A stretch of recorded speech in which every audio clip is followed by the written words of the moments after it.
On today's Part of My Take, we have an awesome interview with Daniel Ricciardo, F1 driver, Australian, cool-ass dude. We have NBA playoffs, Sixers disaster, Fyre Fest of the week, and the return of Billy football.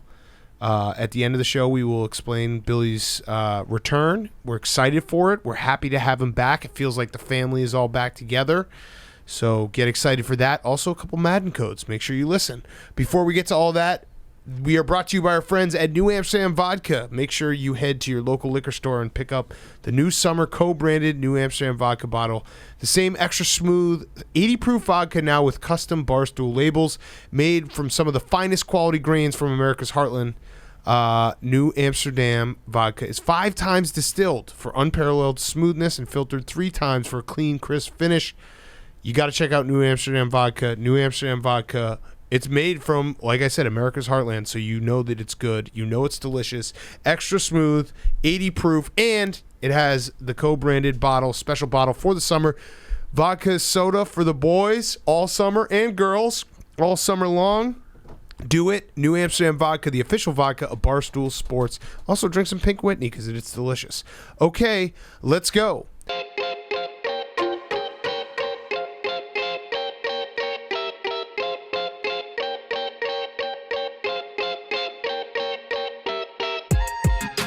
Welcome to Part of My Take, presented by New Amsterdam Vodka. Go check it out right now. The co-branded Barstool Sports New Amsterdam Vodka bottle is out for the summer. Today is Friday, June 18th, and Reggie Miller was right. Hashtag. Hell yeah. Might want to rest the guys for Game 7, too. Get a head start on next year. Yeah. So if you forgot what Reggie Miller basically said after Game 5, rest Kevin Durant, James Harden for Game 7. Don't even play them. They played. They lost. They put up a good fight. There were some times where it felt like the Nets were getting back into it. They cut it to like 5-6. But the other headline is it was Chris Middleton's legacy game. Well, it was a surprise legacy game. 38 points. This was almost like a foundation game for him. Oh. I think a legacy game, you have to have, like, there has to be talk about your legacy before that. Yeah. This one was establishing legacy. So right now, anything less than 38 points in a playoff game is disappointing from Chris Middleton. Yes. But yeah, I mean, Milwaukee looked really good tonight. The Nets really, it was never in jeopardy. I kind of after felt that like first quarter. Yeah, we felt like this was going to happen. It's weird because obviously we're rooting for Blake, but in my mind I was like, Reggie Miller is a stupid point you have to try because you never know what's going to happen. But I always thought this was going to go 7, and Saturday night's going to be electric, and it's going to be fun to watch. I always respect a crazy take. It's nice to see that people out there are still willing to push the envelope. Just like throw some shit out on Twitter. Give us a little red meat. Reggie gave us fodder, so we applaud him for that. Blake Griffin had the highest plus-minus of any of the Nets starters tonight. That's true. With a -7. That's facts. It's a great game. Maybe a legacy game by Blake. Yeah.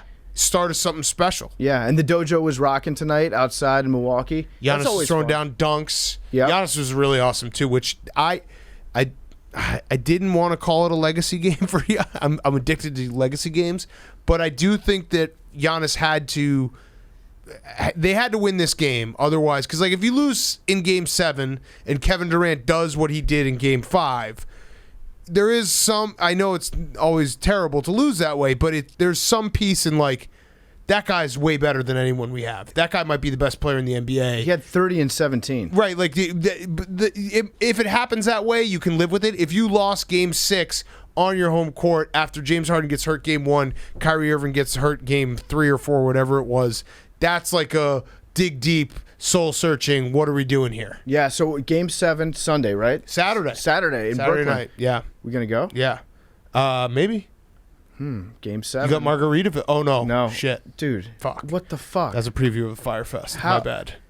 I was feeling so good a second ago. I fucked up. I forgot. I thought about it because you've been talking about it for so long. You can't go from the 2 sweetest words in the English language, Game 7, to the 2 worst words, Margaritaville's closed.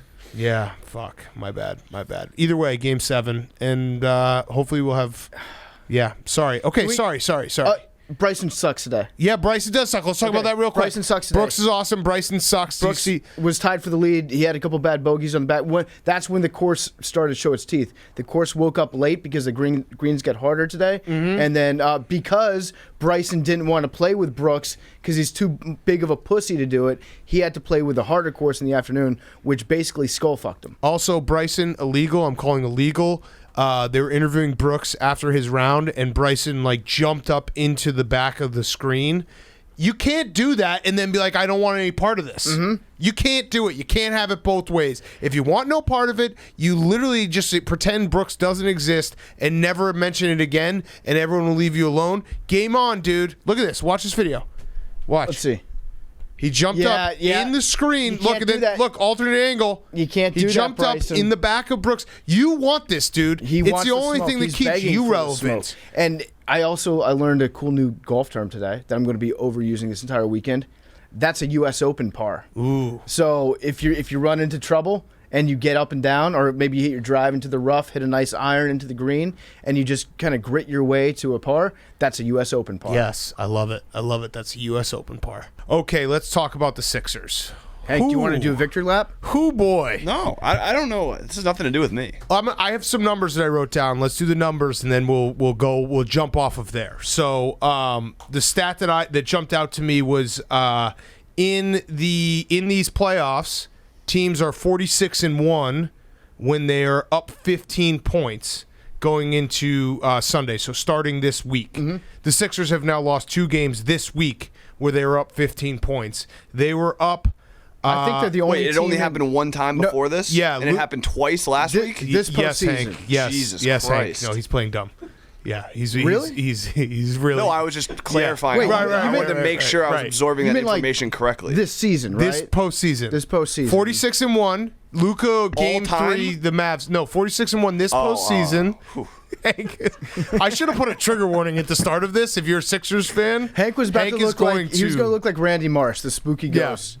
Hank is going to really stick it into you. So 46-1 when a team has been up by 15 during a game, and then this week the Sixers have lost 2 games where they were up by 15 points. They were up by 26 on Wednesday night. They were up by 24 with less than 2 minutes to go in the third quarter. They got outscored in the fourth quarter 40-19. They got outscored in the second half 69-44. They gave up 69 points in the second half. This is one of the best defensive teams in the NBA, and they got absolutely torched. We'll get to the offense, but it should be noted that their defense was really, really, really bad against the Hawks on Wednesday night. The defense was atrocious, but it's also because they pulled 2 of their best defensive players out of the game in the third quarter. The game was over as far as Doc Rivers was concerned. And Smitty. And Smitty was concerned in the third quarter. So they take out Embiid, they take out Simmons, and I'll put it this way, Shake Milton was getting Ben Simmons' minutes with 4 minutes left in this game. I say again, Shake Milton was in the game he must for have been Ben in foul Simmons. trouble, Okay, right? so all right, so more stats. So even off of that, in the second half, the only 2 players to score a field goal for the Sixers was Joel Embiid and Seth Curry. That's very, very bad when only 2 guys score a field goal. Ben Simmons. So I actually asked Hank before. I was like, "What do you think Ben Simmons is shooting from the free throw line these playoffs?" He guessed 60%. It's 32.8%. He's shooting 30% from the free throw line in this series. I've got an idea for how he could fix that, Big Cat. Wait, don't do that said? again. No, free throws. What? Free throws. Mm-hmm. This is how bad Ben Simmons has been. I think he might be right-handed. Yeah. Has he thought about that? Well, I saw a very mean tweet. The ball goes the other way. I saw a very mean tweet out there, and I am not going to retweet it. I'm sure Hank will go find it after this, but it was a very funny tweet. It said, "If you ever feel useless, remember that Ben Simmons wears a shooting sleeve." And that is a very funny tweet, but I'm not going to retweet it because I'm still rooting for the Sixers to win this series. You know what? We're not going to give that tweet a platform whatsoever. Nope, not at all. Ben Simmons, here's a good stat about Ben Simmons. You ready for this? Ben Simmons is 3 for 3 from the field in the fourth quarter. Oh, wow. In the series. Oh, no. So he's only shot 3 attempts in the fourth quarter in the series. 2 of them was in game 1. So in the last 4 games, he has shot 1 time from the field in the fourth quarter. That's your point guard. I can't 100% though. That's pretty good. 3 for 3. Yeah. 3 for 3. I mean, that is great efficiency. He doesn't miss. Yeah, he's actually on fire. Yeah. Ben Simmons, by NBA Jam's terms. I don't understand how you can have a superstar that doesn't shoot, that can't score. And don't get me wrong, like, he's a great defender. He really is. He's fun to watch with the ball in his hands. He's a playmaker. Triple doubles. Assists. He gets a lot of triple doubles. Yeah. But he also, Ben Simmons, this is how bad Ben Simmons has been. He made me go look up what a stat was. Usage rate. Because he has a lower usage rate than Dwight Howard, who basically is in there for lobs. Oh, Dwight Howard also had maybe the funniest missed dunk of the postseason. It was horrific. It was JaVale McGee-like in how badly he missed that dunk. It was such a bad fourth quarter. And if you're a Philadelphia 76ers fan, my first question is, why are you listening to this podcast? I would be off the internet. I would not consume any media. I wouldn't watch television. Nope. Just in the off chance that, like, I wouldn't watch HGTV in the off chance that there might be a commercial for Game 6 that pops up.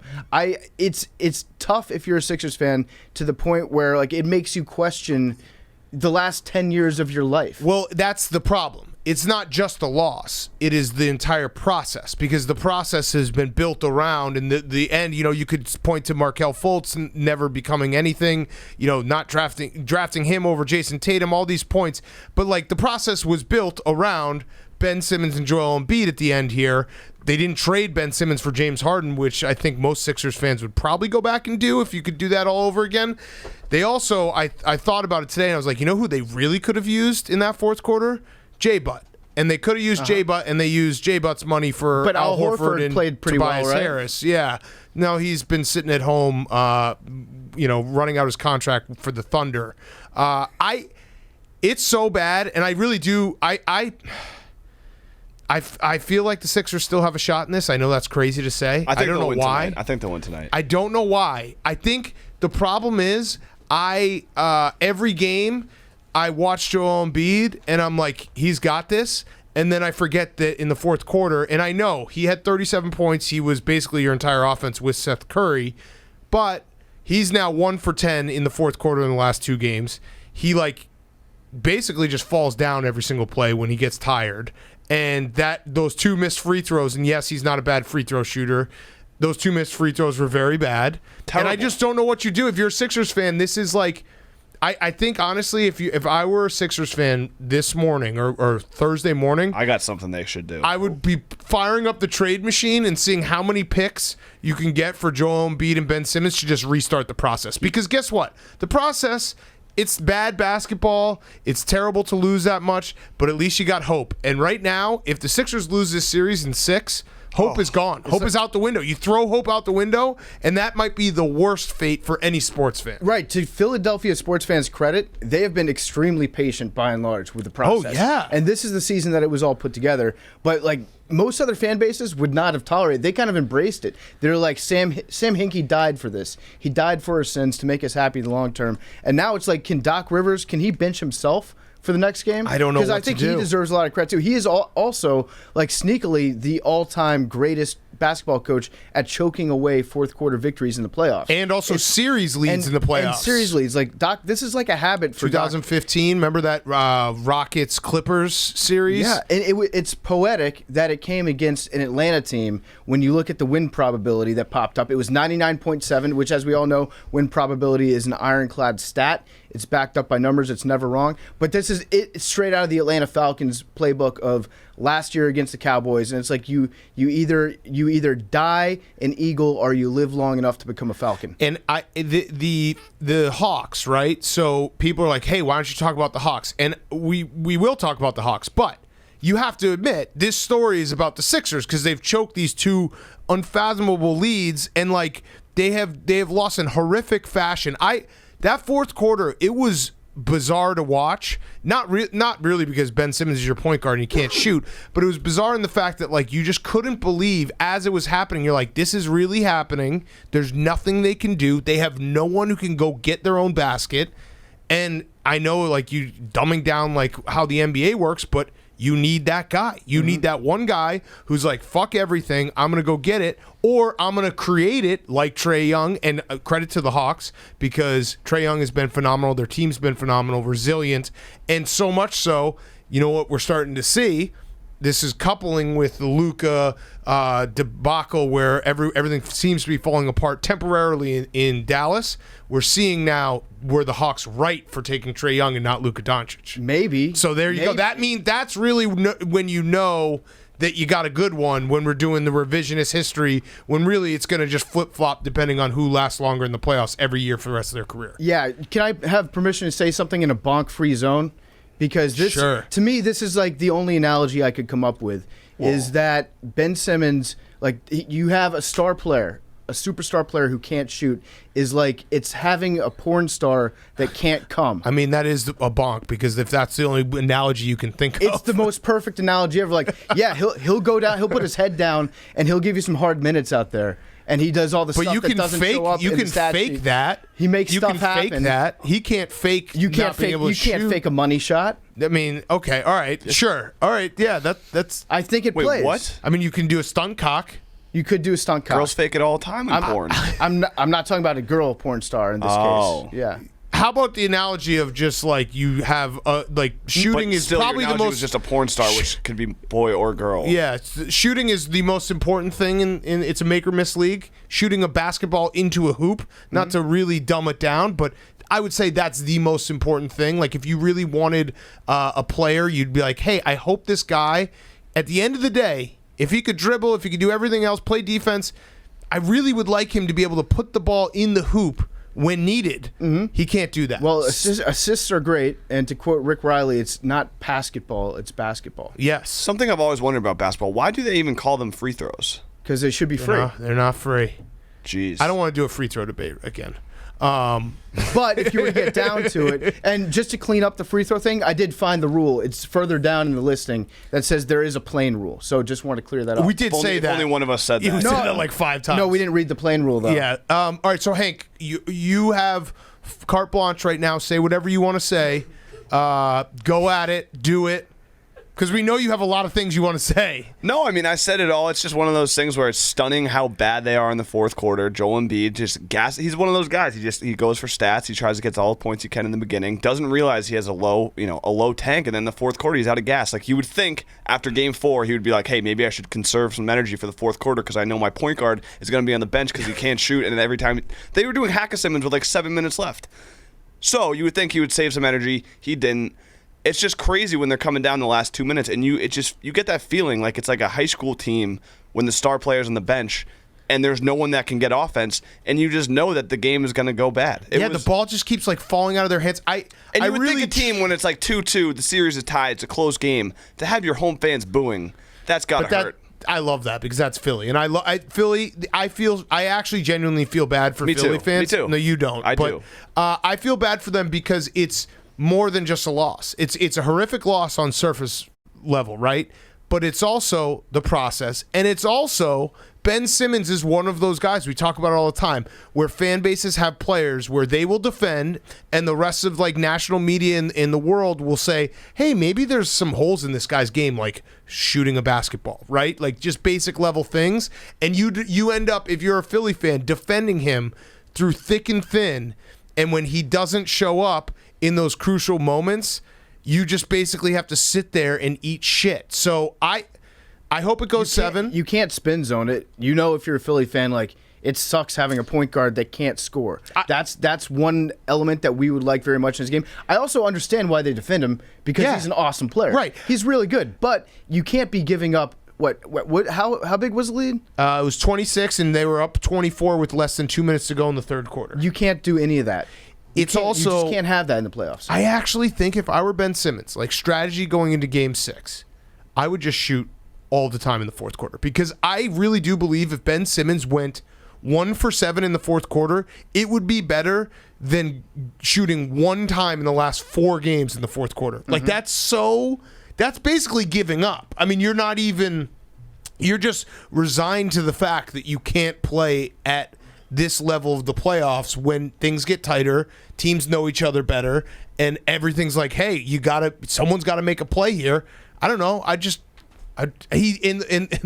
It really is like the meanest thing to have a guy who can't shoot from the field and also like can't, like the one thing Ben Simmons can do is he's good around the rim. So but he doesn't want to go get contact because then he has to go to the free throw line and he'll miss those. Mm-hmm. If you were Ben Simmons, put yourself in his head right now, and you know that you can't shoot. You know that you're going to make, 20% of your open, are relatively contested. Not like wide open shots. I'm talking like a shot that you would create for yourself. You know that you'll make about 20% of those. Would you do anything differently in the fourth quarter? I would shoot. Would you? Because on one hand, I think maybe I would, but then on the other, I think that it's maybe a smart idea for him to not shoot when he knows that he's not going to. It's actually like really unselfish for him to not shoot. And then in that case, who does the blame fall to? That's Doc Rivers for keeping a guy in the game that you know cannot and will not score the basketball. I'd actually fake an injury. I should say that. Yeah. I'm a coward. I would absolutely fake an injury the start of every fourth quarter and be like, oh, next game, I'm good to go. Or just fake an injury every time you're on offense. Yeah. So this is Doc Rivers. The other thing, if you're a Philly fan, you're like, oh, well, at least we have a good coach, playoff experience. 2009, Celtics up 3-2 on Orlando, lose the series. 2010, Celtics up 3-2 on Lakers in NBA Finals, lose the series. 2012, Celtics up 3-2 on the Heat in Eastern Conference Finals, lose the series. Clippers 2013, 3-2 on Grizzly, lose the series, Game 7 at home. 2014, Clippers blow 15-point lead in Game 5 versus Oklahoma, end up losing series in 6. 2015, the Clippers blew a 3-1 lead. 2016, that one was the bad one. The Clippers up 2-0 on the Blazers, lose series 4-2, 4 straight losses.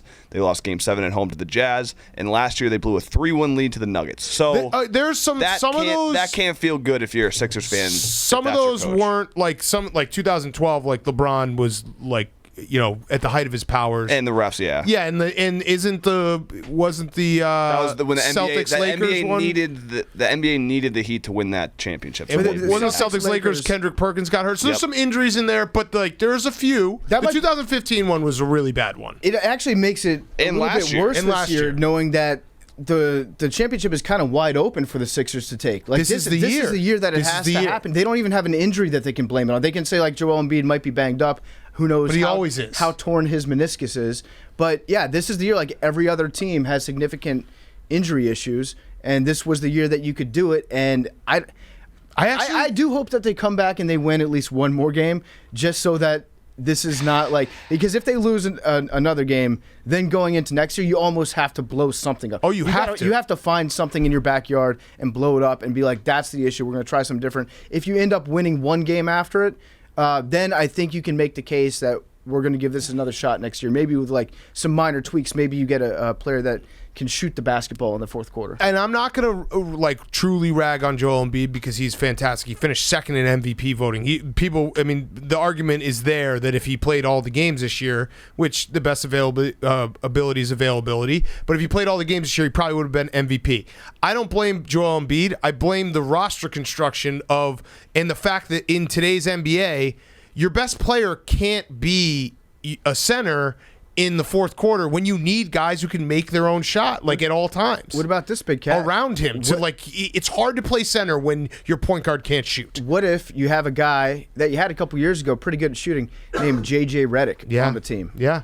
Jimmy Butler would have won that game. I'm convinced of it. He's that type of dog that you need, like the fuck you, I'm going to win this game, I don't care. That type of guy you need. Very quickly, but it's bullshit that Joel Embiid finished second in MVP and was on the All-NBA second team.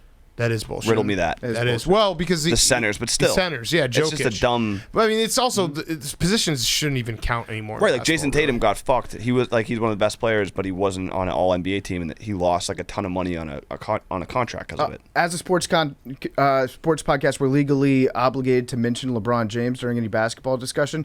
Did you notice during KD's explosive game where he went off for 49 last time, Kevin Durant or LeBron tweeted in the middle of it about the kid from Akron, 17 out of 18 years, getting All NBA, like in the middle of Kevin Durant's fourth quarter. Nice. Just had to toss that in. And he there. switched his number back. All right, let's talk some other NBA. So I am rooting for the Sixers. I know Sixers fans.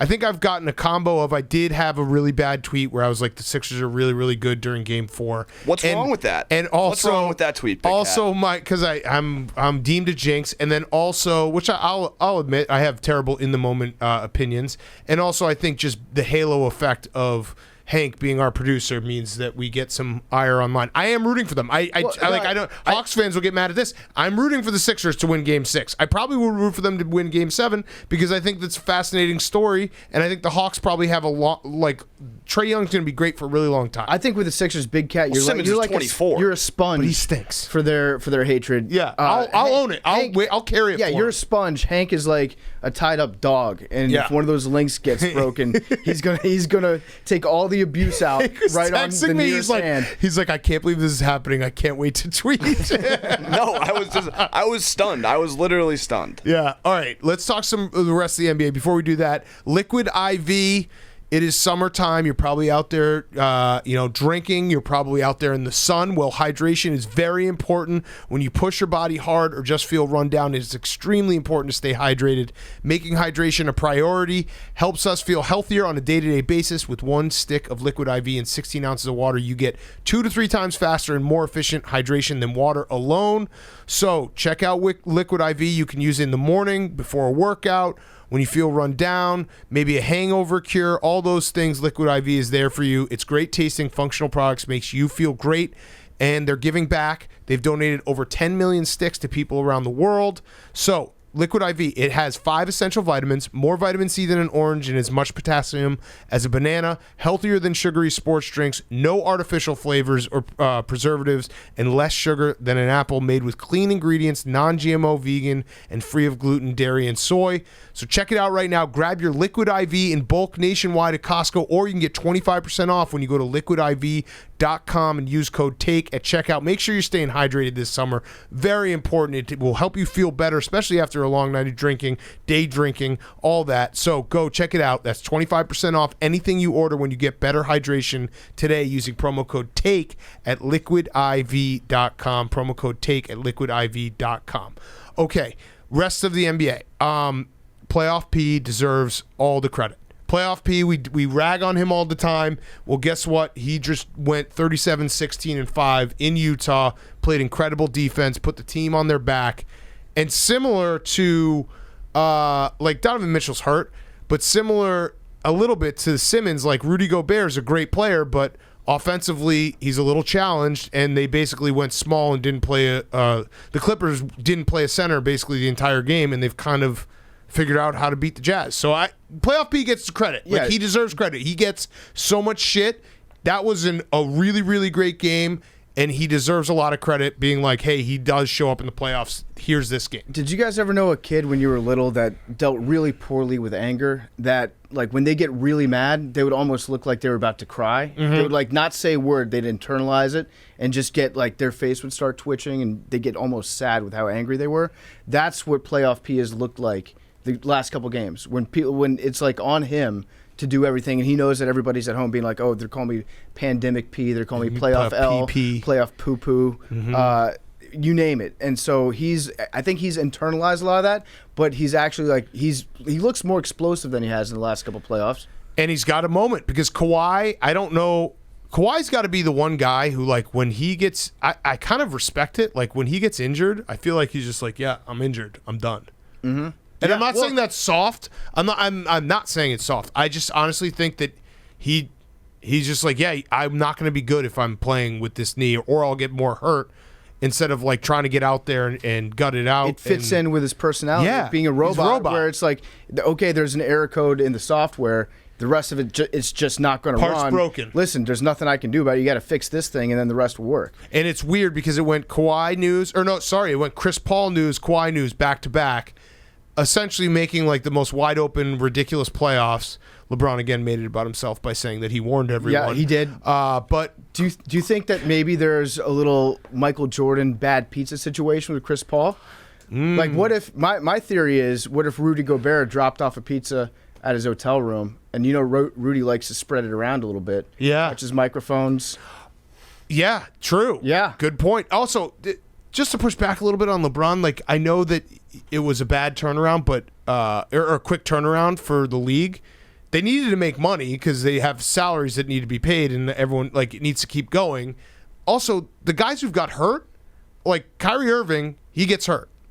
Yep. Joel Embiid, he gets hurt. Also, Kyrie Irving happened to land on somebody's foot. Right. That's Anthony Davis, he gets hurt. Donovan Mitchell already was hurt. Like, Kawhi, he gets hurt. James Harden might be the only one, which I said incorrectly a couple shows ago. James Harden does not get hurt. He got hurt. But, like, that's Chris Paul got COVID, and he's got the vaccine. So, like, they're also just a bunch of players that didn't really play deep into the playoffs last year in the bubble. Right. In the bubble. So, yeah, I don't know. Like, LeBron James very clearly wanted to just remind everybody that he told everyone this was going to happen ahead of time. But guess what, LeBron? I understand, like, player safety is very important and all these things. But, LeBron, you've made a lot of money. There's probably some guys who are like, hey, I'd like to get back and play. Mm-hmm. And there's, there's, like, organizations that need to make money. I'm not trying to cape for the owners, because that's opposite of what I'm doing. Bootlicker. But I do understand, like, you can't expect everything to keep running if you don't get back and play a season. Yeah. Maybe a month would have fixed it. Who knows? Yeah, I don't think just looking at the names and then looking at the schedule of what happened last year in the playoff bubble, it doesn't scream out to me that there's any correlation there whatsoever. Right. Between playing those games and not having a big layoff. But I get that probably if you're a veteran that's been in the league for a while, that short rest sucked. Yeah. Like, that's all you should just say. That be like, listen, it sucks that we had to play this full season after taking 3 weeks off or whatever. Yeah. That sucks. Yes. I agree. LeBron, I agree with you. That sucks. Chris Paul, though, getting COVID, I'll throw it out there. Doesn't the timeline match up? Well, maybe not, but let's just pretend that timelines don't matter. LeBron went to that tequila party, then they played the Suns, then Chris Paul got COVID. I mean, yeah, I think the timeline doesn't match up whatsoever. I do like to indulge in a bit of conspiracy thinking. Like Ernie Adams' retirement, I don't think that he is retired. I think he's going to be... No chance. I think he's going to be Bill Belichick's, like, COVID guy. Yeah. That, like, he'll drop in and, pass off a few injections, cough on the right people, make sure that certain unvaccinated players aren't ready to play when they're going against the Patriots. Mm-hmm. Agreed. That was great, though, that he got to do a press conference. Did he say anything of note? I think just him being there was of note. Mm-hmm. And why was it ending now? Like, before, I guess it is before, but why wouldn't it end at the end of last season? Yeah, I'm not sure about that. Because he probably helped out with the draft, right? Yeah, that's true. Draft, free agency. Good point. Yep. He's not going anywhere. No, he's just working from home. Have you ever seen Homeland? Saul retires like every year, but he's still very much working for the CIA. Yeah. So is that show still on? No, I think Carrie died at the end. Oh, spoiler. No, she didn't. Oh, okay. She lived. She's anti-spoiler in Russia. Another spoiler. No, she's dead. All right, the Islanders lost. Our hockey minute. The Islanders lost. Mm-hmm. That feels bad. Yeah, it's tough. Series is over. And the Canadiens tied it up. Back to Canada. And that'll do it for the hockey minute. What was the guy's eyes bleeding? Did you see that? Oh, yeah. That was weird. It looked like he was either high as shit. I think Billy said they looked like he bought Bitcoin and he had glowing eyes. Or somebody said that. On Twitter, yeah. Yeah, but it was really strange. It did look like he was going through like an exorcism. Yeah. On the bitch. But that's a hockey guy. Upper body injury. My eyes are out. Yeah. All right. So before we get to Daniel Ricciardo, anything else that we got to get to before we have Fyre Fest on the other end and also the reintroduction of Billy football. The Bears did release a statement that they're putting in a bid to buy Arlington International Racetrack, which is in Arlington Heights, about 30 miles, like 45 minutes outside of where Soldier Field is, downtown Chicago. And everyone's actually, I don't think a lot of people are freaking out. I actually think it's smart of them. They're probably just posturing to get a renovation of Soldier Field. It's for people who don't know, because I would assume people don't just know attendance offhand. The Bears have the lowest the lowest capacity of any NFL team. And it's a very old stadium. And it's the biggest city that doesn't have two teams. So I just think that there's something nice about an NFL team that has a stadium downtown. It's awesome. From somebody that doesn't actually live in that city or have to deal with the facilities on a day-to-day basis. So I'm sure there are lots of good reasons to move it out. But I just like the image when they do the blimp shot. Yeah, there's nothing like sick. A blimp shot that shows the skyline afterwards. But the stadium they did a renovation. They did a Band-Aid in 20 years ago, and it's already out of date. They don't own their stadium. Mm-hmm. The Chicago Park District does, so that's also crazy. The McCaskies are thinking about selling it, so they are like, hey, let's bid for this land, and then we can sell it to someone who will build the new stadium. Honestly, a big new stadium that attracts a Big Ten championship game, Final Fours, all that stuff.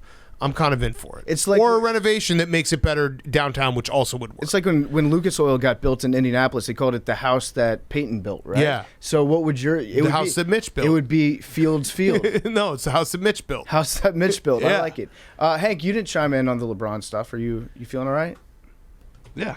I was just curious because I would think that, like, on one hand, you're like... You guys think I'm just this unabashed hater that just only has certain things that I hate unequivocally? No, Hank, I was just... and I don't have any, type of rational takes. You're a fair guy. I just thought that on one hand, you'd be like, well, I hate LeBron. On the other hand, I love that he's advocating for more vacations. No, I mean, listen, that's LeBron 101 is when he loses, he makes up excuses, and whatever fits his narrative, that's what he puts You should teach a out. LeBron 101 class. Yeah. Yeah, it's lose, and then he's gonna put up a million Instagram stories, a million Instagrams. Like all of a sudden, he's gonna be. I'm not gonna. This Don't do it. No, You you don't hate him. trapped You don't hate him. trapped him. Yeah. The Mavericks thing is weird too. That should be noted. Like it feels. They're falling apart. It feels when there's that much. I just read the reporting going on, and Mark Cuban has to come out and be like, "This is all fake," and then the coach resigns. It feels they're just gonna have to be.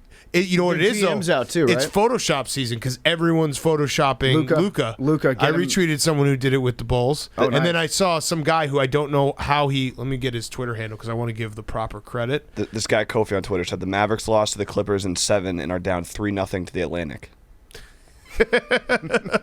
The Athletic. Athletic. Yeah, Shit, it Atlantic. happens. Fuck. Yeah, that's okay. Read it. At Oakley _MP3. He should be the new GM of the Bulls because he said, I would offer Zach LaVine and Vucevic to make the Luka trade, which... Yeah.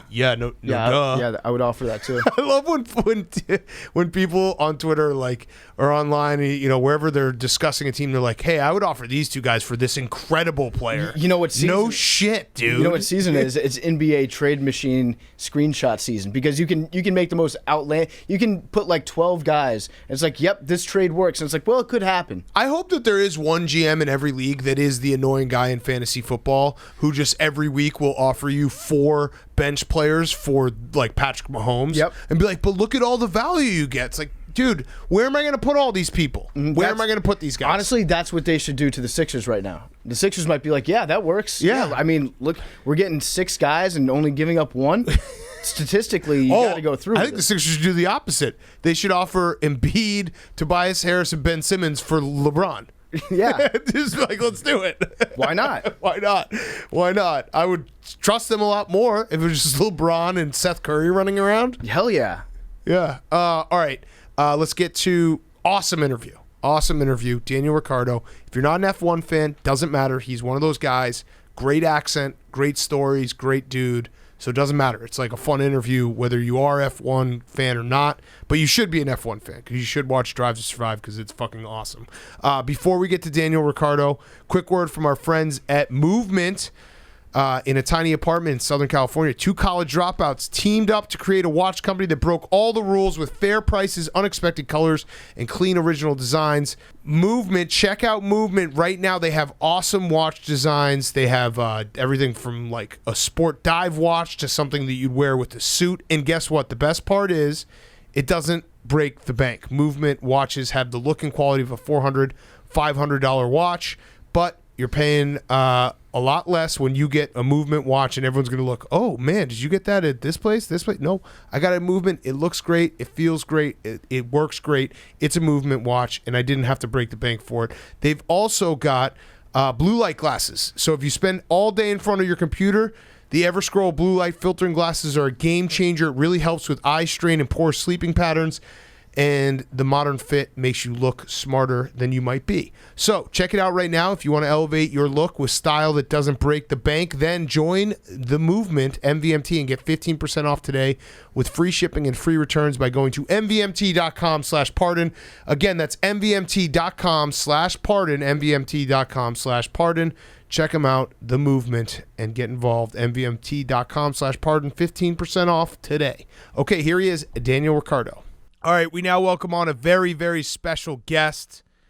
He is a race car driver, F1 driver on McLaren, Team McLaren. It is Daniel Ricciardo. He's also the epitome of human high performance.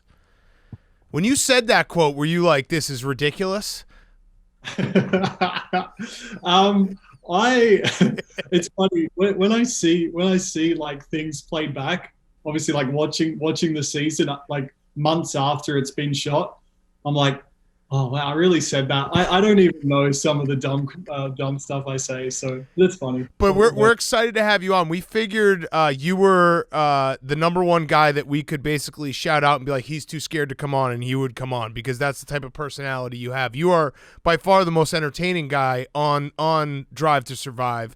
But did you see it right away and you're like, all right, I gotta come on this guy's show because they called me out? Yeah. I love a good call out. I respect it. So yeah, no, it's good. It's good. I'm happy. I'm happy to talk to some good American folk. So I'm very delighted to be here, and I'm glad you guys liked the series as well, and turning into some proper F1 fans. It's good. Yeah, it's a great show. Yeah, I mean, like as people that I don't think we even ever paid attention to F1 until a few months ago. Started watching it. It's addictive, and you get drawn in by the storylines. You get drawn in by the entire sport. Have you noticed a difference just from what you see as a driver when you go out to the track? Is there a difference in like the fan base that's coming out now? Has it grown noticeably even over in Europe because of the series? Yeah, it's changed a lot. And like, I know like there's some of us in the, let's say in the F1 world, we're like, some love it, some maybe don't love it as much, but you can't deny that it's completely elevated our sport and elevated our profiles all around the world. And I think it's just cool to, like it's such a strange sport in terms of, it's not something you grow up doing. Like not everyone grows up driving race cars and then getting to Formula One. And it's such a kind of closed sport. So to open it up and to bring like new people into it and just to show the sport off, because it is so unique, but also so amazing. It's like, I like that, like the show has given us that platform and Netflix has done that for us. So it's cool. What you mentioned that there's some people who may not love the show, or they're like traditional old school F1 people who are like, oh, this is showing too much, or it's not about the rivalries, it's all about the race cars. Is that kind of what the push and pull is? I guess there's some of that, like for sure, like some of the rivalries might be a little, there might be a little bit of sugar on the top of it.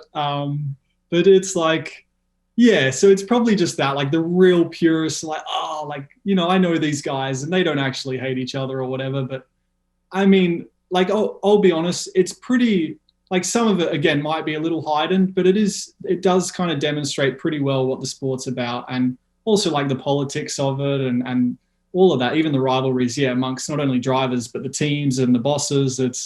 It's pretty cool. All right, so you actually mentioned that they tried to create a rivalry between you and Carlos Sainz, and you said, you said, quote, I've probably got other guys that I dislike, as opposed to Carlos. So why don't you tell us who you dislike more than Carlos?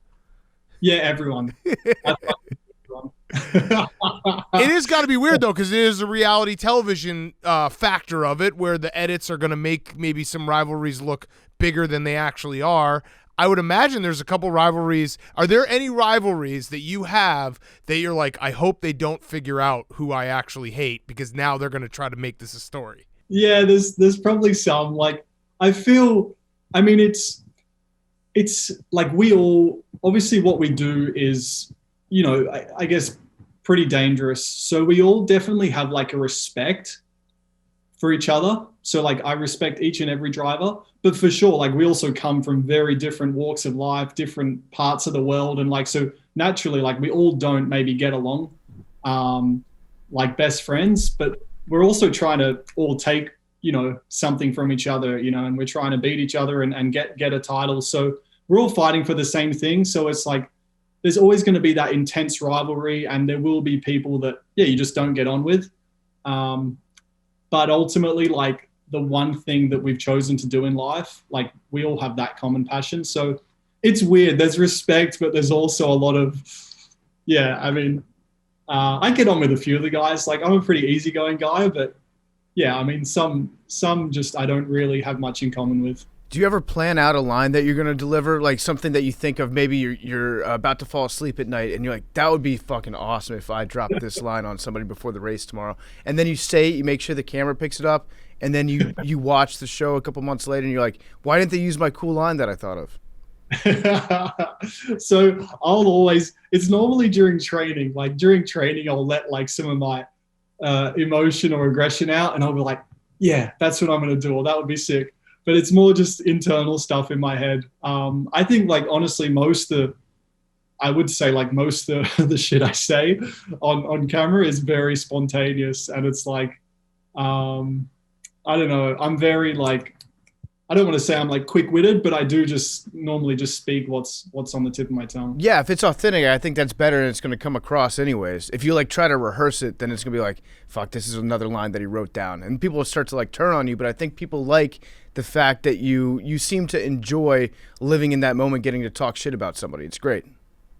I think that's where it's like, I feel, obviously, like, I do realize I have I'd say a decent fan base, like a good fan base. And I don't mean to blow smoke, but it's like, I think because I definitely feel I'm very true to myself. And I think people can relate. Like if you're authentic and you're real, then everyone can relate to, just the normal person who just goes about it. And like, I love what I do. And for sure, if I'm emotional, I'll show it. And if I'm passionate, I'll show it. And if I don't like someone, I won't always probably say it as I'd probably want to say it, but I think people get the picture. Right. So we're authentic here on this show, and I don't think we'd be authentic. We wouldn't be doing our jobs as journalists if we didn't call you out on some stuff. So first and foremost, I want to address this. Your nickname is the Honey Badger. Mm-hmm. Number one, they don't have honey badgers in Australia. It's not an endemic species to Australia. Kind of a fraud. That's number one. Number two. Also, he needs it. We have the Honey Badger here. I think you stole the Honey Badger from Tyrann Mathieu, and you're like, that's a cool nickname. I want people to start calling me that. And then you started whispering to people, hey, they call me the Honey Badger, right? Pretty cool, right? I hear that's what they're saying about me. And then you tried to implant it artificially on yourself. Would you care to respond to those allegations? I think I'm definitely more jacked than Tyrann. I don't... I respect the fact that you said that. Maybe your neck muscles? I don't know. I'm actually glad you said it. Yeah. But I don't think he would agree. Yeah. I feel I would get squashed in an instant. But so no, I mean I can't really counter that with much. I've definitely adopted and what's the word? An animal from not my country. There's a word I'm looking for. Mm-hmm. But yeah, like I do love the honey badger. I am also not too, what's the word, like possessive of it. Like I'm happy to share it. So if Tyrann wants it, he can have it as well. Oh, that's very generous of you to offer it to Tyrann. Yeah. Yes. Yeah, the nickname he's had for like a decade. That's beautiful. Wait, so while we're talking about different animals in Australia, do you think I could fight a kangaroo and beat him up? Stand up for me. I'm 6'2". He's a big boy. 240, 50, whatever. I also can crush windpipes pretty easily. Yeah. Oh, yeah. You're jacked. Oh, hell yeah. I like you, Daniel. I'm wearing a black shirt. That's a little trick. Everyone's always like, hey, you look skinny today. I'm like, no, I'm just wearing a black shirt. Yeah, you definitely give one a run. But man, like, it's funny. So I've got a farm out in Australia, and like there's kangaroos all the time, but every time you approach them, they run away. Like I've definitely never come even close to being confronted by one. But when you see some of the videos, like, yeah, they're quite intimidating, but I think you'll cover it. I got you. I love it. What's it like just in general living in a country where everything can kill you? Are you talking about America? Well, he's in Monaco. Oh, I know. They got the royal family over there. It's funny to say it though. Be like, well, Ark. Yeah. No. all the animals can kill you. Yeah. Oh, of course, I gotcha. So it's weird because I'll be the first to admit, like, I am terrified of animals, like especially Australian snakes, sharks, spiders, all of it. Like I'm not about that. But I think when you grow up kind of around it, you don't really think about it. So like we'll go walking out in the bush or go riding and go in the desert or whatever it is, and you kind of like, I don't know, you just don't really think about it. So maybe that's what growing up there does. Like it kind of puts it to the back of your mind. But don't get me wrong, if I come across a snake, I'm the first one getting out of there. Like nah. So you've never killed a snake? No. We had a theory on this show that everyone from Australia has killed a snake at some point. Oh, Yeah. Oh no, I have. Yeah, of course. With my bare hands. I actually ate the venomous part as well. Was it like a Capri Sun? All right, I'm gonna ask a racing question because I'm sure there's some people who are listening like, how are you guys not asking him F1 questions? So you made the switch to McLaren. I saw the quote that basically was like Daniel's still learning the car. How, like, for dumb people out there, we see race car and we're like, all right, that race car is the same as that race car. How, like, what is the actual technical differences that are difficult to learn from going from Red Bull to Renault to McLaren? So, how do I say this without, I guess, boring? No, it's okay. Your accent makes anything, like, you can say anything boring and people are like, that was sick. So just so you know, yeah, you got that. All right, this is good. So there is a set of rules within F1, but it's like there is also so much you can do with the cars. So like there's guidelines, but there's like the aerodynamics on a car are incredible, and each team will have their own wind tunnels to figure out the best parts to put on the car and whatever. So like every F1 car is very different, and it's a lot of the time it's how the aerodynamics on the car works. So some cars might be like respond better in like really fast corners. So that's where they call it aerodynamics is like on point. But then others will be much better in like the tight hairpins and the slow corners, but then they might suffer a bit more in the high. And it just depends where where the profile peaks and where the profile like falls away. So that can just change simply like one car to another. And I think with the McLaren at the moment, it's, let's say it peaks, call it at the very like entry of the corner. And if I'm used to something peaking later in the corner or whatever, then I just have to adapt the way I brake, the way I turn into the corner, and all these little things. And then you've got setting the car up on top of that, with suspension and all of this. But they can just have very different like characteristics is probably the best way to say it. That actually helped because it does. I mean, that makes sense when it's like driving a new car and the split second differences can change everything. What also, I'm obviously a novice. I watched Drive to Survive. I think there's a lot of us that are like, we watched Drive to Survive. We've now watched a few races. This is sick, but we don't know anything about it. The tires, the soft, hard, medium, like, do you use all different tires during a single race? And when do you use different tires, and like, how does that work? Yeah, so there's 5 different compounds, and each race will get 3. Like, so let's say Formula One allocate 3 per race, and so so the softer, they'll give us the softer compounds on like more slippery circuits, like low grip circuits, and the softer tire normally gives more grip, so that like helps.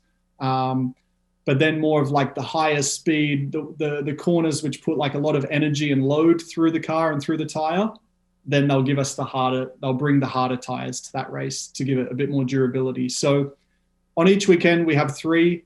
For example, this race coming up, I think we have the 3 in the middle. So if you've got 1 to 5, this race we've got 2, 3, 4. So it would be like a medium, a soft, and a extra soft. I think it's called maybe ultra soft. I don't know. So basically the softer the tire, the quicker it like warms up, the more grip you can get out of it, but the quicker it also falls apart and dies. So I guess it's like, it's rubber at the end of the day. So you can think if the rubber's softer, it's going to stick and have more friction, but it also is going to piece up a lot quicker. It's actually the analogy I would think is probably like the different spikes football players wear on their cleats depending on how the surface is playing. Like if it's a muddy day, a rainy day, whatever, like if it's field turf, they'll wear smaller cleats. So maybe that's how we explain it. Well done. I like that. And you're a Bills fan, right? Yeah, I am. I've sadly never been to a game, so I'm like, call it. I'm a distant fan, but I just want to be put through a table ultimately. Yes, we got to get you to Buffalo. Josh Allen's our best friend. Legitimately best friend. What's the schedule like for F1 in the fall? We need to get you out to a game. Yeah, I know. I need to get to one, and I know Josh has come out to a race, and really, really nice guy. Obviously, amazing player. But yeah, I think that as well. Like when I met him, and I was like, this guy's really cool. And then all the Bills Mafia stuff, I was like, this is my team. Yes.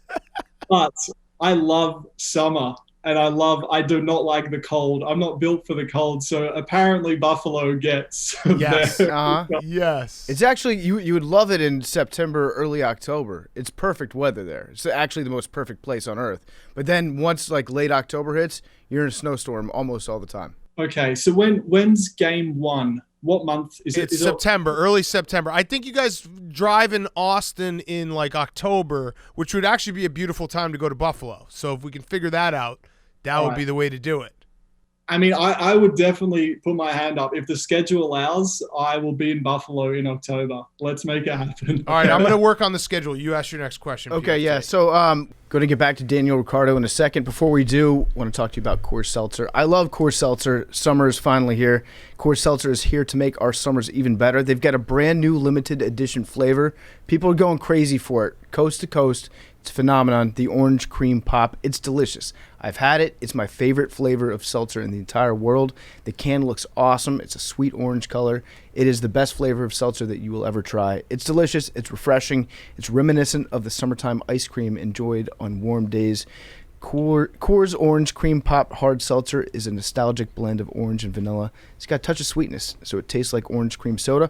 It's the perfect refreshing treat for a hot summer day. 4.5 ABV, only 90 calories per 12 ounce, and it comes in a 12-pack. So while you're drinking the new orange cream pop flavor, you're helping our mission to save the rivers, because every 12-pack sold refreshes 500 gallons of river water. We've saved more than 45,000 gallons of river water with a whole summer ahead of us. We're trying to get up to 1 million gallons with 2,000 cases of Coors Seltzer. If we hit 2,000, Hank will have to go fishing, prove that he can catch a fish with his bare hands in the East River. Hank's waving it around right now. The can looks tremendous. Of Alaska? It looks so delicious. I want to have one right now. So if you pick up a Coors Seltzer, tweet us a pic of it with the hashtag #LetHankFish. For every pick, we count as one case added to the scoreboard. So get Coors Light. You can go to CoorsSeltzer.com/take, see where you can purchase it. You can purchase it everywhere, but it's CoorsSeltzer.com/take. Make sure that it's in your neighborhood, and you can also get it delivered straight to your door with Drizzly or with Instacart. So again, for every 12-pack sold through 12/31/2021, Coors will purchase services from Change the Course to restore 500 gallons of fresh river water, max 5 billion gallons through 2021. Details at CoorsSeltzer.com. Celebrate responsibly. Here he is, more Daniel Ricciardo. We were talking about like the small stuff with the tires. It's interesting to me how like you can have a race car that costs $10-15 million, and you can just have to quit the race. You have to withdraw the car because there's like one lug nut that doesn't work when you're trying to change a tire on it. What's the smallest mistake that has ever cost you a win? So actually, yeah, my very first podium. So I finished the race second, and it was in my home race. It was the Australian Grand Prix back in 2014, and no Australian had ever finished on a home podium. So it was the biggest day of my career, and probably like the biggest in Australian, call it motorsport. And I then got disqualified hours after the race because it was a like fuel flow meter, and the reading was like 0.1 too high. And basically it was like a little technicality that I had no control over. And yeah, basically it cost me my position. But you got to celebrate on the podium, right? I did. So that counts. I'm like, yeah, exactly. I don't need the trophy or the points. Just give me the moment. Give me the photos. What's the culture like within F1 when it comes to like those small little things? Like, is everybody basically just pushing the limits wherever they can get an advantage, or has it become more rigid because you got Christian running around running his mouth, telling on everybody? You guys spoke to Christian, didn't you? Yeah, we did. Yeah, it's got to suck. You used to, race for him, and he was the tattletale. Now he's tattling on you. he loves a bit of chat, but no, we're all right. I got time for Christian. He's funny. But so I think like with everything, everyone's trying to like push the limits, and like I want to say even as far as like bending the rules, like because ultimately everyone is trying to get that very last millisecond of lap time. But even like that example in Australia, I don't even think it was at the time the team being like clever or tricky, call it. It was just something in a way that was out of our control. And it was the first race of the new, like the hybrid era. So it was the first race of like the V6 engines with the electric motors and all the rest of it. And it was just a new system. And I don't think we'd calibrated it correctly or something. So that one kind of sucked. But pit stops as well, like pit stops can happen. So I think that's one thing with our sport. And like, as much as I love it, and I've obviously made a career out of it, if I could do it all again, like I don't know if I would pick this sport because there's so many other variables and so much out of your control.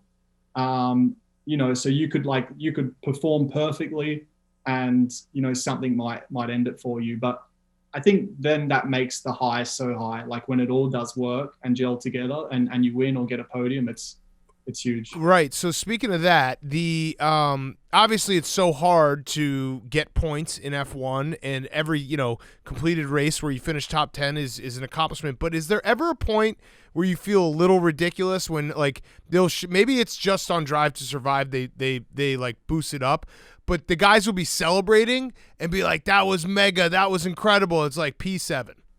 You're like, wait, what? They finished P7? I thought he won the race the way they were celebrating. Or is it just you have to celebrate every time you score points and that's just the reality of the sport?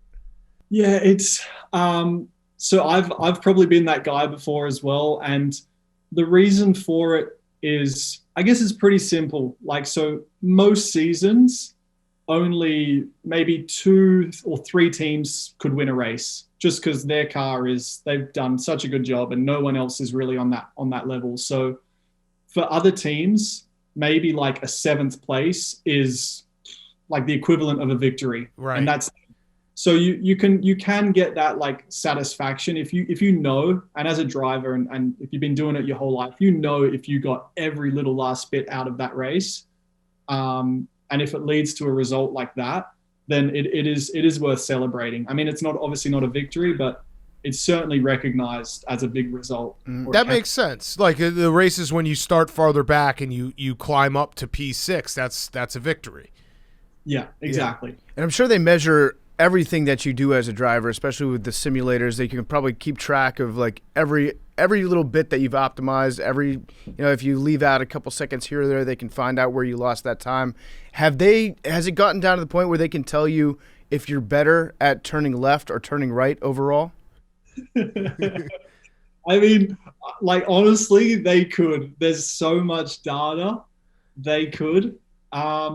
I mean, I grew up a NASCAR fan, so I would say naturally I would be probably better at turning left than right.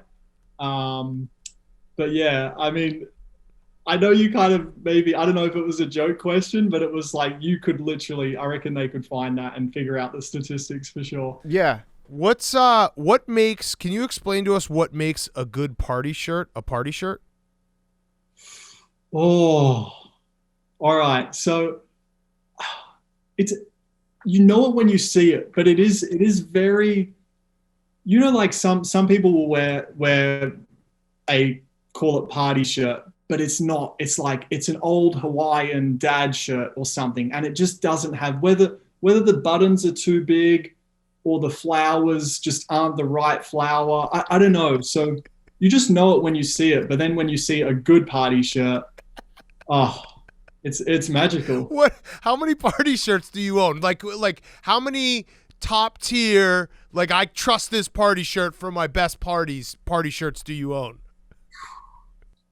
I mean, I would own over definitely probably like 15. Okay. And I would be confident with a dozen of them. Okay. Yeah.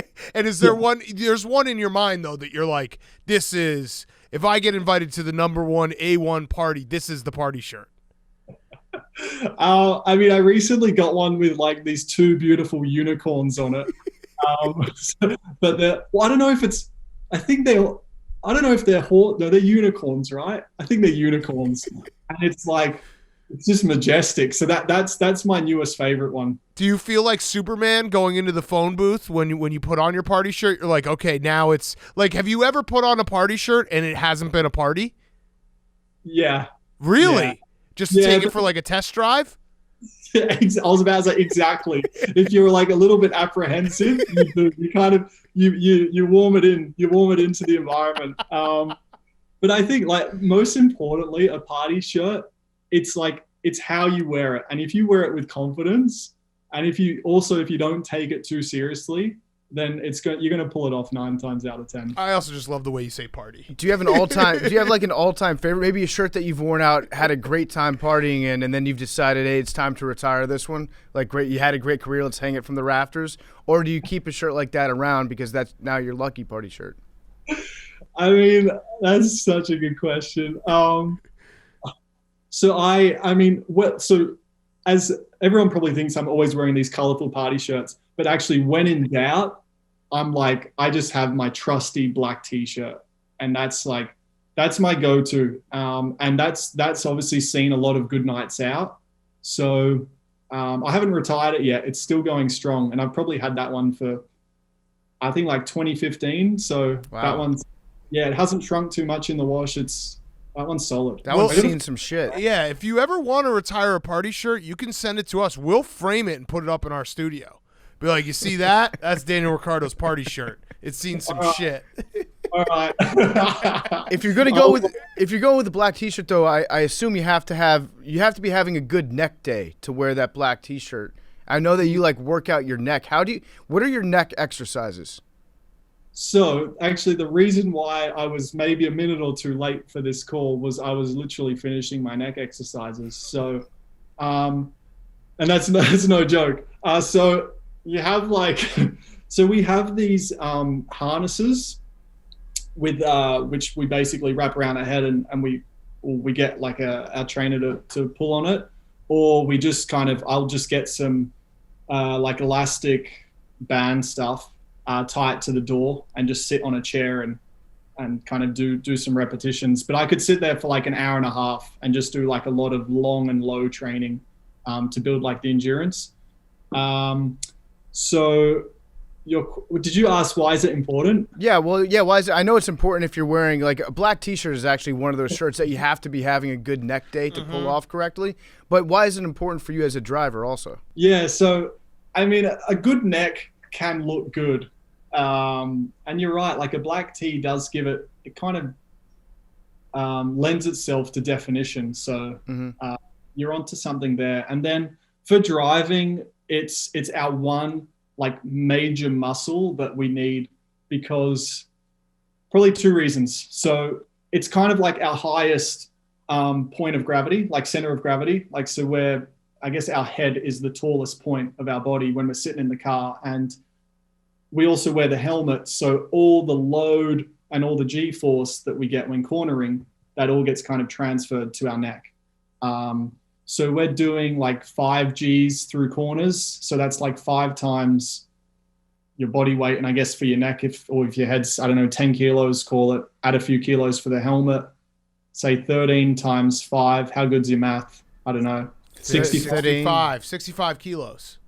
Yeah. So that's like 65 kilos on your neck for a few seconds in each corner, however many 100 times for a race. So I think that's one. And then the second reason why we've got to keep it conditioned and strong is the neck's really weird. It's probably the one muscle where like when it goes, it goes. So like if it fatigues in the race and it like falls over, it's like you can't pick it back up. It's like, I feel like you can, I don't know, like in training in the gym, you can like push through a few bicep curls or like bench press or like you can like get that last rep out, where with your neck, I feel once it's gone, like see you later. So you never want to get to that point. Do you wake up the day after a race like super sore? Yeah, you can do. Like you feel your whole body just feels like heavy. And yeah, you just feel like a soreness and a general fatigue, I guess. Yeah. So you've switched teams a couple times in the last few years, and obviously everyone's a professional, but when you do switch a team and you announce it and you still have to race for the current team, do you look around, you're like, are they doing everything they could be doing for my car? Or are they maybe putting a little extra time in the guy who's sticking around, Max Verstappen or the year before? Who was your teammate last year? Ocon. Yeah. So, like, do you feel that at all, or is that, or maybe it's just you're paranoid and it happens naturally? But it's got to be a little bit of an awkward feeling to be with the team and everyone in the room knows that you're not going to be here next year. Yeah, it's like for sure. Like, I would say the first or the early stages are a bit. They can be like a bit awkward or uncomfortable. But I think like I don't. There's so many things to like on a race weekend, like driving the car is hard enough. And then there's so many other things to deal with, whether it's the media or the team. So I think adding another, like filling my head with another what if, doesn't do me any favors. So I don't really go down that path, but like I am aware that there might be a bit more shit to do in terms of if there's like a few, I don't know, appearances, or like they might just load me up with a bit of extra non-fun work to make me kind of pay the price, if you know what I mean. But it's not too bad, like for real, it's okay. And when you make a choice like to go to Renault, how much of that is dealing with you were talking about all the different small things about a car that can make a difference, things that you would have to get used to when you're switching to a new car. How much of that decision is based on the technical aspects of the car, because there's a lot of really important stuff that you have to take into account if you're switching teams, versus how much at the end of the day is like, fuck this guy, I want to stick it to him, and this guy's going to pay me a lot of money to join his team, plus I get to piss off the old guy, sign me up. Yeah, all of point number 2. So yeah.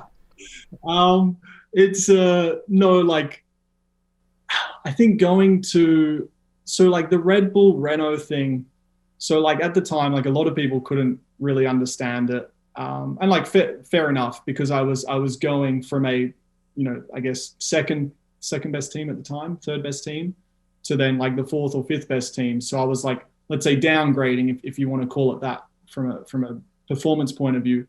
But I felt like at Red Bull, I kind of want to say like reached my limit. Like I'd been with the team for so long, I'd known everyone so well that I was like, I'm not sure I'm going to put in any more effort into this if I keep going. And like it doesn't really sound right, but like basically I was worried I'll get complacent, just kind of seeing the same people every day. And so I wanted like a new challenge for myself. And I also felt like Renault was on like the come up. So I thought it could be also a good opportunity to like, let's say jump ship and kind of trying to bring it to the top. I think that actually makes sense. And it takes a lot of self-awareness to realize that about yourself when you've been in like a relationship for a while and you're like, you know what, I would push myself harder if I was with this team as opposed to with that team. I think a lot of people would have been satisfied with being in, second or third place. Like that's still pretty good at the end of the day. Yeah, it's true. And like you need, I think that was really it. And I felt like I could do more, or had a bit more to give. And I just needed another challenge and a fresh approach, really. And the real reason was more likely that you were kind of creeped out by how much Christian Horner like loves Max Verstappen, right? Yeah, so like he was the best man at the wedding, godfather to the children.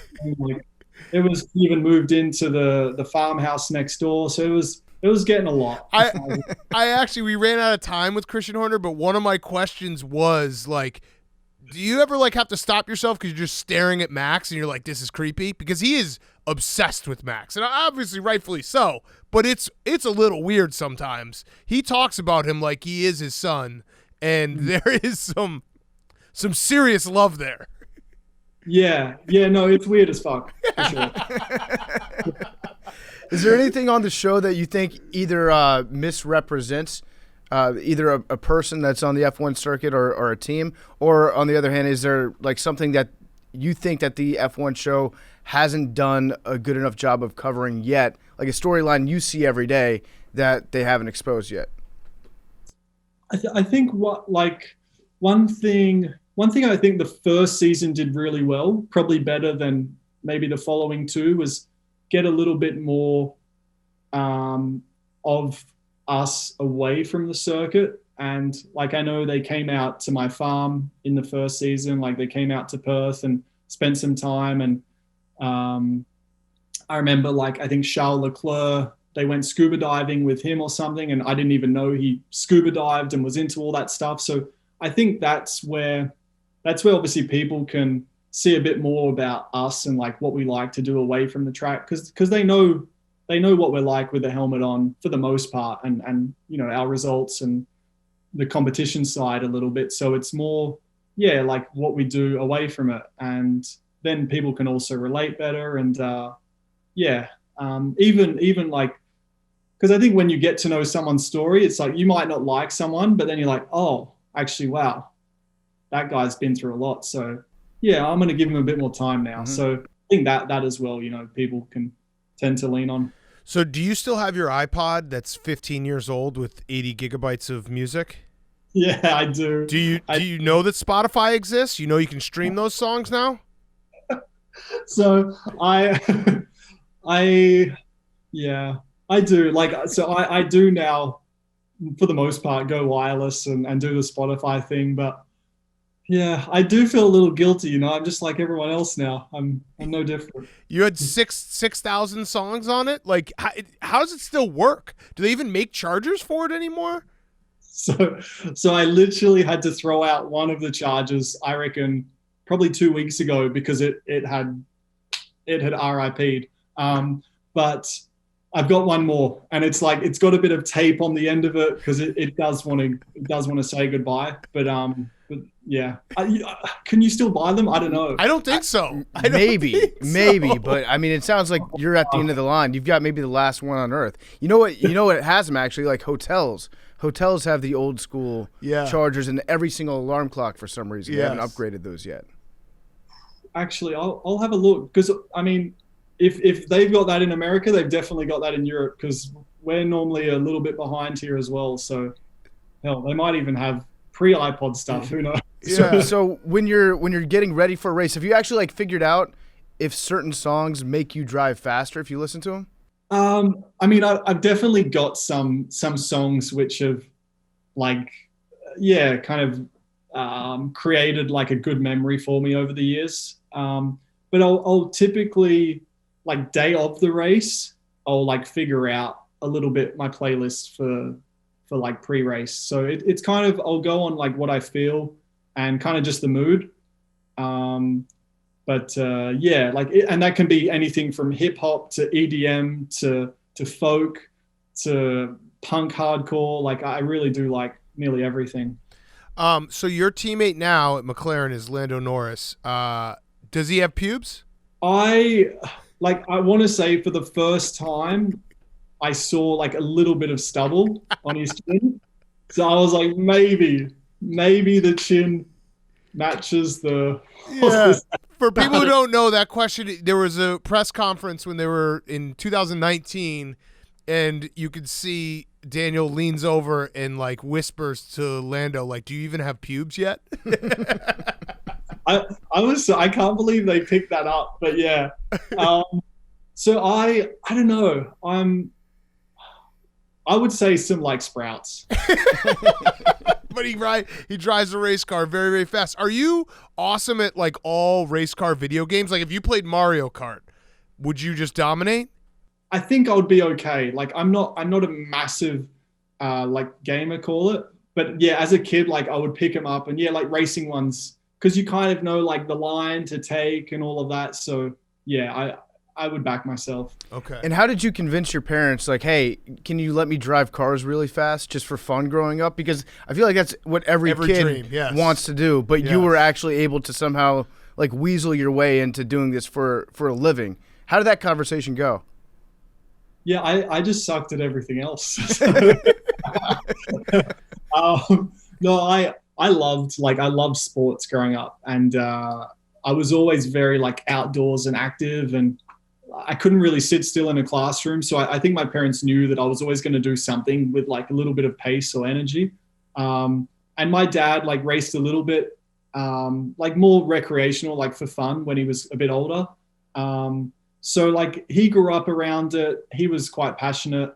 So I think it was easy for me to be like, well, yeah, I'm like, I've got it in my blood thanks to dad. So it's not my fault that I want to race cars. Yeah. Mm-hmm.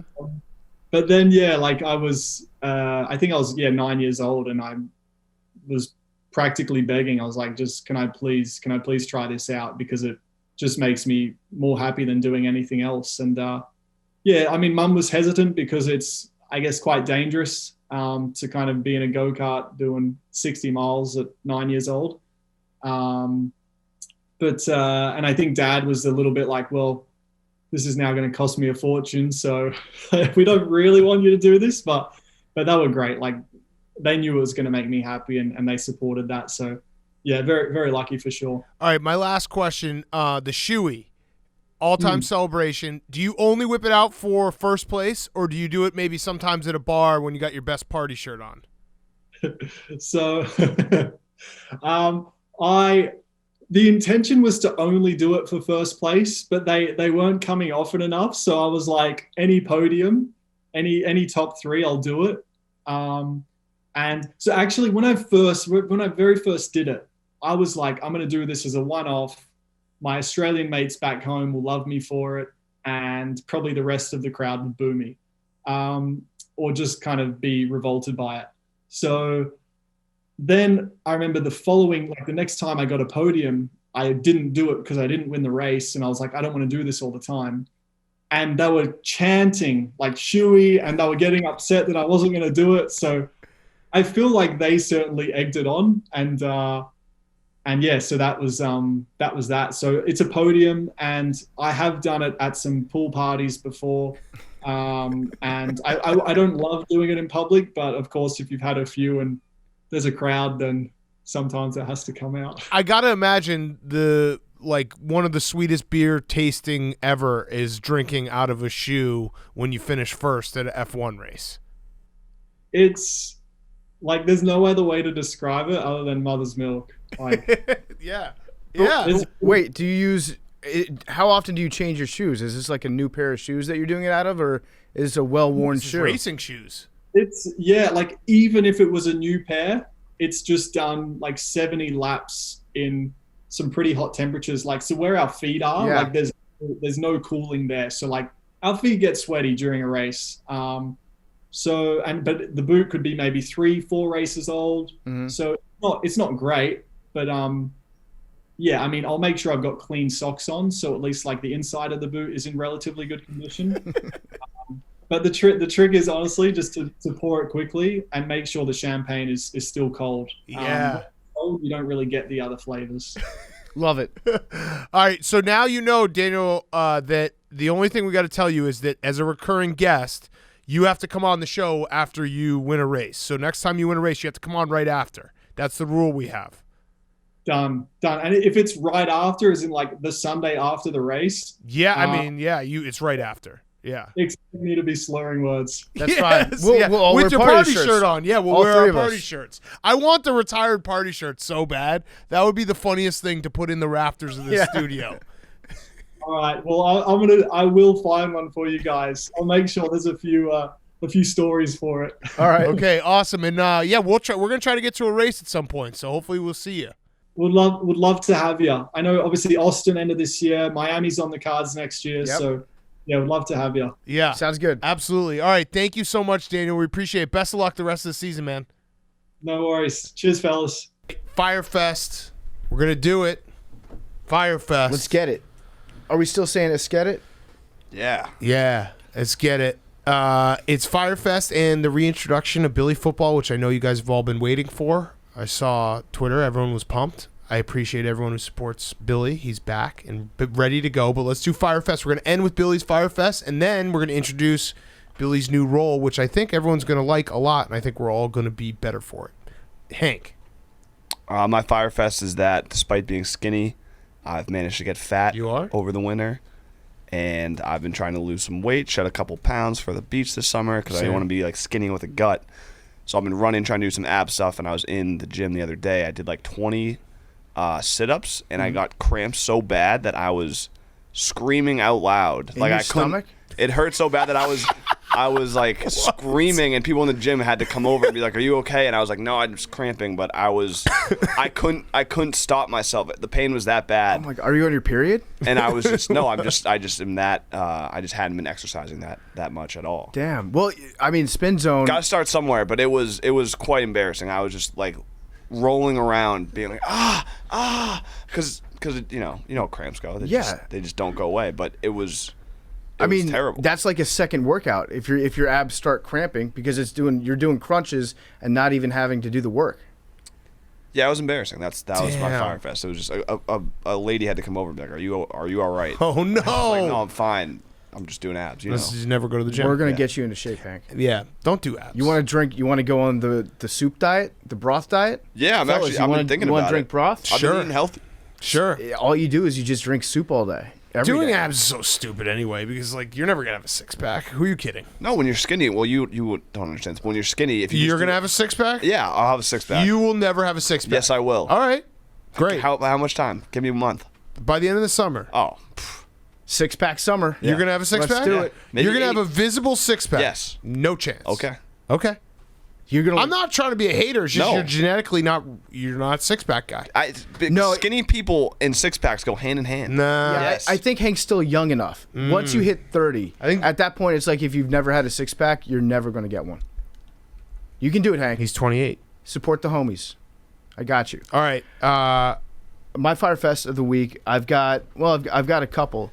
My first Fyre Fest is that I was supposed to go to Margaritaville this weekend, and they canceled my reservation because it's not ready. Sorry for your loss. Thank you. Where is Margaritaville? It's in Times Square. Oh. And it's the most magical place on earth. There's a pool that fits upwards of at least 10 people in it and 256 rooms. It's an all-inclusive resort. Nice. It's not really all-inclusive, but it does include bars that you can pay for drinks at. So I was really excited about that. They had all these customized, awesome novelty drinks. I had actually made a schedule for myself. You know, if you go on a vacation that you're really pumped about and you overplan everything, I managed to overplan a vacation to Times Square, to a hotel in Times Square, and then they called me 2 days ago and they said, "Guess what? It's not going to be ready for the opening. Damn. Can you come back later this summer?" And I was like, "Yeah, but it's not the same because it was going to be opening weekend." Right. Of Margaritaville. I was going to be one of those losers that camps out in line to be the first to get that. Not a loser. That Chick-fil-A. That was going to be me, and I was super excited about it. And now, I don't know. I don't know what I'm going to do with myself. So, really, I'll just say that's my Fyre Fest. I don't think I can top that. Yeah, that's a Fyre Fest. I paid for it. I was ready to go. My bags were packed.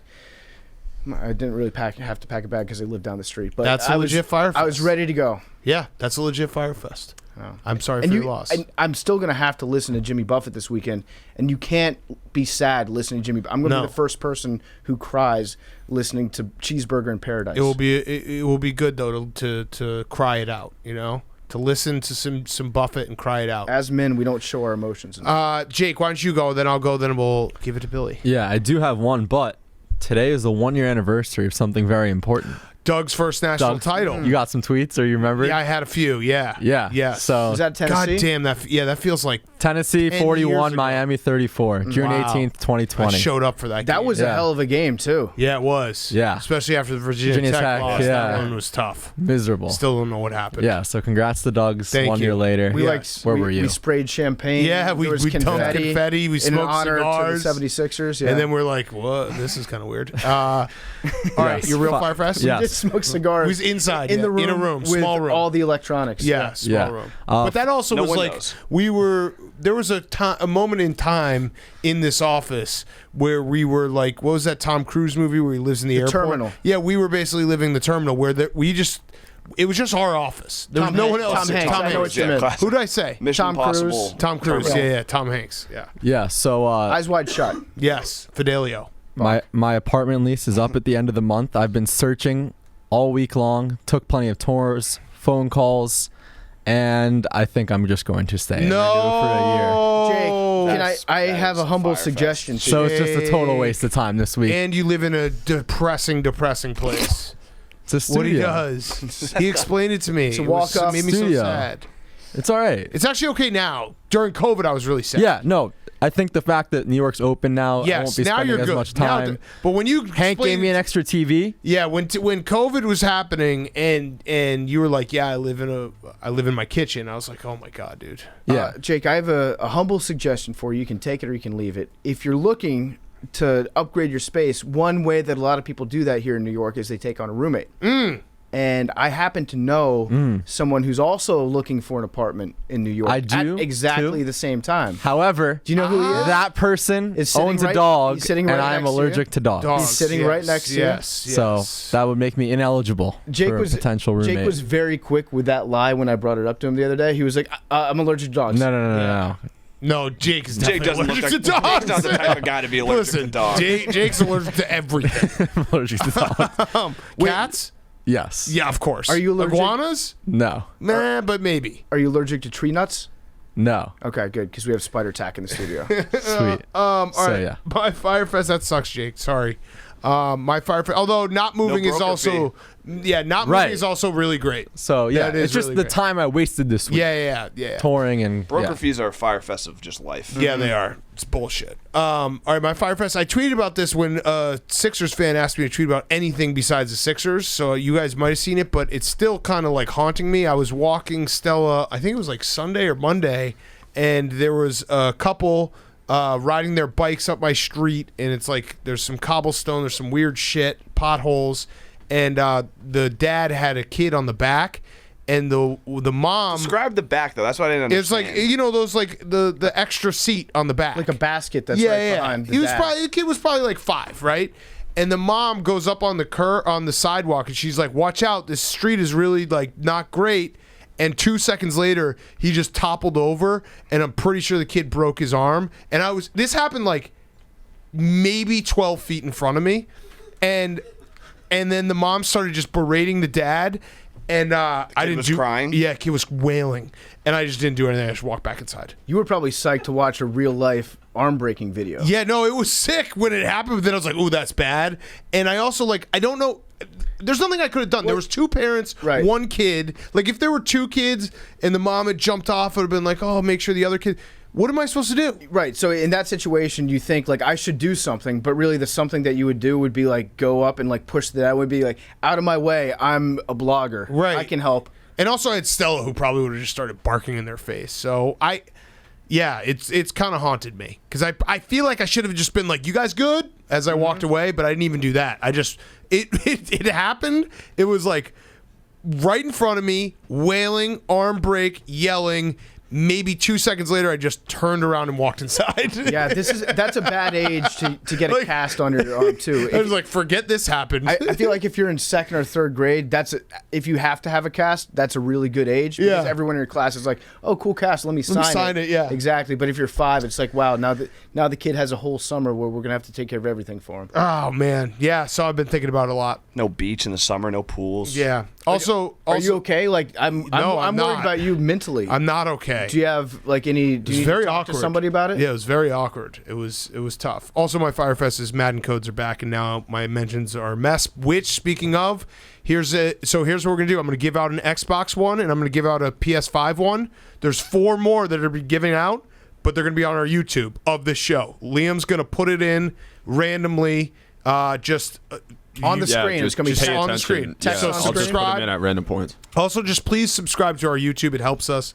We're going to do more live stuff. So, Xbox Series X, 649, X9, YX4, R2, HFM, XV, JFJ, QQ, TRQ, 7Z, and then PS5, AGCA, 8BN8, NDXP. I would assume that Billy is probably going to plug one of those in before the show's even released, but let's do it. Billy football is officially back. He has graduated college. Clap it up for Billy. Back, Billy. We're excited to have him back. Summa cum laude. We told him It's blank slate coming back, which I truly believe. We had a talk. Billy and I went and got a coffee. It was very adult of us.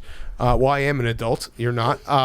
No, that was wrong. What I just did was wrong. I shouldn't have done that. I'm an adult now. Yeah, you're an adult now. But Billy has a list of things he's going to do, and one of those things. So Billy is going to, at the end of shows, he is going to basically do a recap, like things we missed, jokes that he would have said in the flow of the show, stats, whatever, notes from the interview. Basically like a stat boy, extended stat boy, where he's contributing, and it's almost its own segment at the end where it's like a recap of the show, loose talk, have some fun. That way Billy can have a place to succeed, but also doesn't feel like he's butting into the start of the show. And he's got a notepad and pen in his hands, which is, you look very professional like that. And I noticed that you're wearing a shirt with Jake's picture on it. That's very big of you. Dude, I've been listening to the show since I've been gone, and like that was electric. That was hilarious. Like, kudos to Jake for being the alpha of the office. Yeah. You're very well trained right now, Billy. This is impressive. Oh, yeah. Yeah, so I'm excited, Billy. I'm excited that you're back. I think this is going to be really good for you.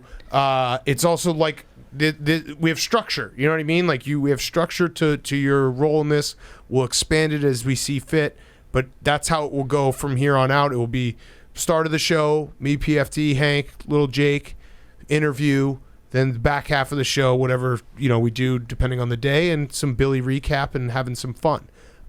Billy, I had one question for you. Yep. Did you listen to us talking about what animals we could beat up? Yes, I did, extensively. What did you think? I thought that you guys targeted the wrong animals. Kangaroos could beat the shit out of you. Nope.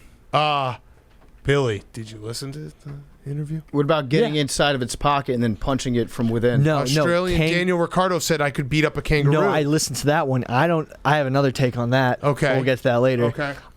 Kangaroos beat the shit out of people all the time. They literally have talons on their feet that like can slice you open. Have you ever seen a kangaroo boxing match though? Like, yes. People have beaten up kangaroos. Those are the ones that they take their talons off.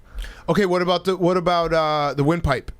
That one worked. Black bears, actual pussies. I saw you. You were right on that video. You could beat the shit out of a black bear. You snuffed that out. Black I appreciate bears that. would run is like pots and pans. Get rid of black bears. Okay. Black fight back. Brown lay down. Lay down. White say goodnight. Boom. There it is. That's how you handle bears.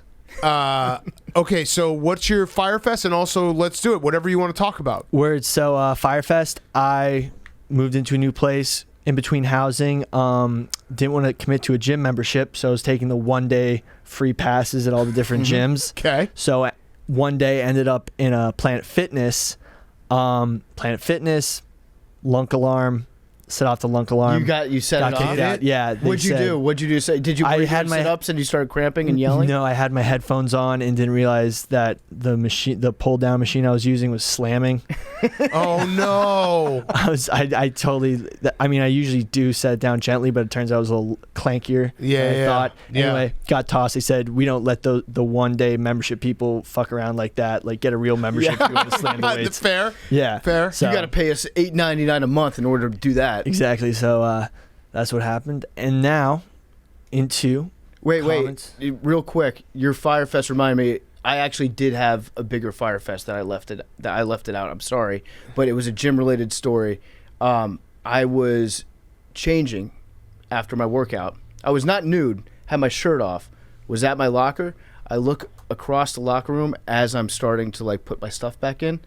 There's a guy with a camera out, and his flash went off because he was taking a picture of me from across the locker room. And I just pretended not to notice it because at that point it's like, this is weird for all of us. Yeah. Probably the worst moment of that guy's life. Don't do that, people. And I got secondhand embarrassment, even though I was, I'm basically Aaron Andrews at this point because I was getting spied on.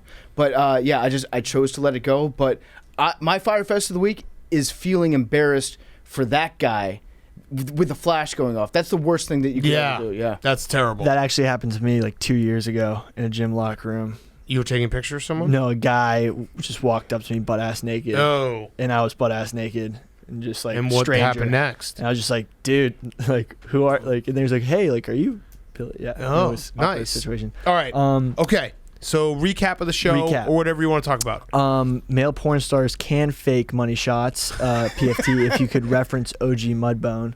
Do some research. Okay. I did not make This the is good, Bitcoin Billy. eyes comment. Credit to whoever that was. It was a good comment. Okay. I don't think Ricciardo is actually from Australia because one, he didn't make a drop bear comment, which is like Australia 101. Yeah, they tell you to do that in every, like, whenever you encounter a dumb American, you mention drop bears or hoop snakes to them. Exactly. And kangaroos are actually dangerous, and he wasn't actually like down with the animals in Australia. Good accent though for a faker, right? He's probably from Chile. Mm-hmm. Hey, solid. Who knows? Hank, before you work out, try Midol. It's great for workout induce stuff. And if you're looking for a six-pack shortcut, drink green tea all day. Cuts down on the fat and gets your metabolism going. Do you think that's the same thing as broth? Do you think you can get it, a six-pack? I'm going to be honest. I was thinking about this. Last year, I was 235 pounds at the Doug's championship game. Yeah. Billy, what was it? Belly football. Yeah, I've lost 25 pounds since then. But that's a year. I know. Well, he has way less. 2.5 months. But he has way less mass to lose. Skinny people get six packs easier. So he could do it. Fact or fiction? And last was that just you trying to say that you have a six-pack? I'd like to see it. I do not have a six-pack. He did though for a second. Yeah. I also like the fact that Billy weighed himself in before the national championship video game. No, it was bad. But I think six-packs, like, and obviously I've never even come close. Obviously, I'm saying that. But isn't it like if Fank loses weight, losing weight is hard. Going from getting skinny to actual six-pack is like really hard. Yeah, but if you do abs every day. Okay. No, that's not even it. It's just lowering your body it's fat. Genetics too, though. Eating healthy, working out, doing like full body exercises. Have you ever had a six-pack? Yes. Full one? Yes. I ran cross country when I was like a freshman in high school. Full six-pack? Yeah. That was 14 years ago. Billy's right. Like, if you do enough cardio, but I was the same size. I've been 6 feet 160 since I was like 13. All right. The abs are there. I'm 6 feet 180 right now. You actually you have a six-pack right now. There's just a layer of fat that's over, and you got to get rid of that fat. Right. Don't waste your time and do sit-ups and stuff. That won't do it. You got to do stuff like burpees? Huge burpees, anabolic lifts that get your T up, get your fat burning, and just get the system going. Jake, my dog, is hypoallergenic, and I think it would be really convenient if we lived together. And last but not least, T-Rex are closer to humans in time than they are to stegosauruses. Whoa. So T-Rexes and humans are 65 million years apart. Stegosauruses and T-Rexes are 85 million years apart. Wow. Except the Earth is 60,000 years old. So checkmate. Might want to check your math on that, Billy. It's good to have you back, Billy. Are you happy to be back? I have a present for you guys. Oh, yes. I actually knew about this because this is... I'm going to give Billy credit. A lot of credit. Yep. I texted Billy. There it is. He's got the 69 ball. I texted Billy. I said, hey, you know what would be a good thing? Is if you maybe were at the barn, like brought back the 69 ball as like a peace treaty, like the boys are back together. And then he showed me, he's like, I already brought it from the barn. It's ready to go. I'd moved at that point. Yep. Already had it. I'd like to Love send it, Billy. back in. Great job with your first segment there. That was exactly what we're looking for. Wait, perfect. Big Some cat. funny jokes. Billy, the fact that you brought this back, I think you should have it. That showed a lot. No, because I don't know what number to that was a pick. test. That was a test. Yep. Good job. I just want to keep saying 69 every episode. It was December 3rd, 2020 when Billy correctly picked it. So it's been out of the office for over half a year. I'll tell you what, if it hits right now, then Billy, like you're, I don't know what we'll do. I'm going to guess 69 on this one. No, 69. This is okay. 18. 99. 96. Get ready for Monday's show. We got a great string of guests coming up. I'll go 8 actually. It's great to have you back, Billy. Thanks, guys. Everyone, thank you for taking me handshakes. back. Yeah, handshakes in the chat. Handshakes in the chat. Trust the process. Trust the Billy process. We're gonna succeed. It's gonna be great. Everyone's gonna love this. I'm telling you. And if you don't, go fuck yourself. Also, check out the Madden codes on the YouTube and subscribe. 99. 8. 56. What did you say, Jake? 18. What did you say, Liam? 96.